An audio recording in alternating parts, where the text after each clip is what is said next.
পবিত্র আল কোরআনকে অবমাননা করার কারণে মোংলা উপজেলার সাবেক মেয়র জুলফিকার আলীকে বিএনপি থেকে বহিষ্কারের দাবিতে মানববন্ধন ও প্রতিবাদ সভা অনুষ্ঠিত হয়েছে।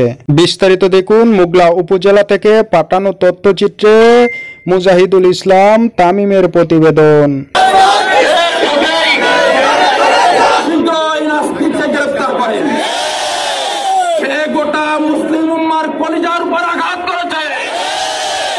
যদি গ্রেফতার করা না হয়, যে কোনো উদ্ভূত পরিস্থিতির জন্য আমরা দায়ী হব না। মুসলিম মিল্লাত কিন্তু বসে নাই, পৃথিবীতে এই আওয়াজ তুলবে কোরআনের ভিতরে কোরআনকে নিয়ে অবমাননা করার কথা বলে সুস্থ থাকবে, আর মুসলমানরা কোনো কথা বলবে না, এটা হতে পারে না।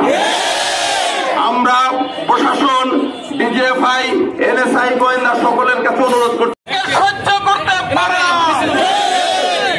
আজকে তিনি নিজেকে হাজি হিসাবে পরিচয় দিয়েছেন, কিন্তু জবানে কোরআনকে ফাউল বলেছেন,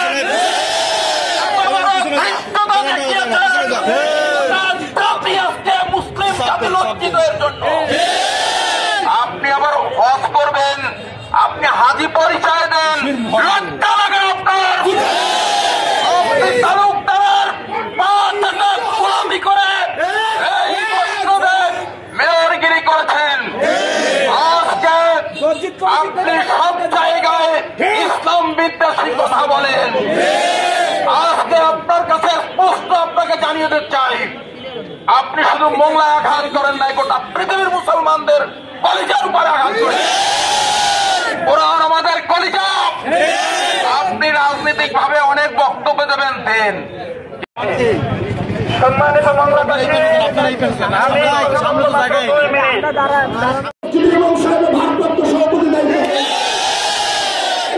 কমিটির যারা আছেন, এটাকে দুর্বল ভাববেন না। যদি দুর্বল ভাবেন, আপনাদের বিরুদ্ধে কিন্তু কঠোর কর্মসূচি দেওয়া হবে। আপনারা ঠিক করবেন কে সভাপতি দায়িত্ব পালন করবে।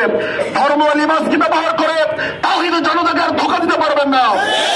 সবাই উপস্থিত হয়েছেন, আন্তরিকভাবে তাওহীদি জনতার পক্ষ থেকে মোবারকবাদ জানিয়ে শান্তিপূর্ণ কর্মসূচি আমরা এখানে সমাপ্ত করছি। আমরা আমাদের নাস্তিককে গ্রেফতার করেন, সে গোটা মুসলিম উম্মার কলিজার উপর আঘাত করেছে। তাকে যদি গ্রেফতার করা না হয়, যে কোনো উদ্ভূত পরিস্থিতির জন্য আমরা দায়ী হব না।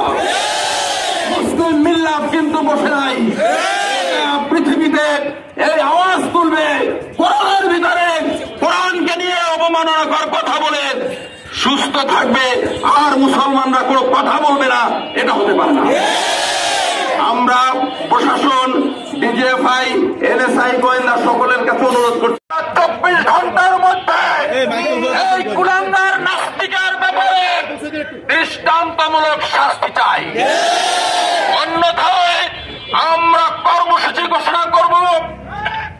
যে কর্মসূচি নিয়ন্ত্রণ করার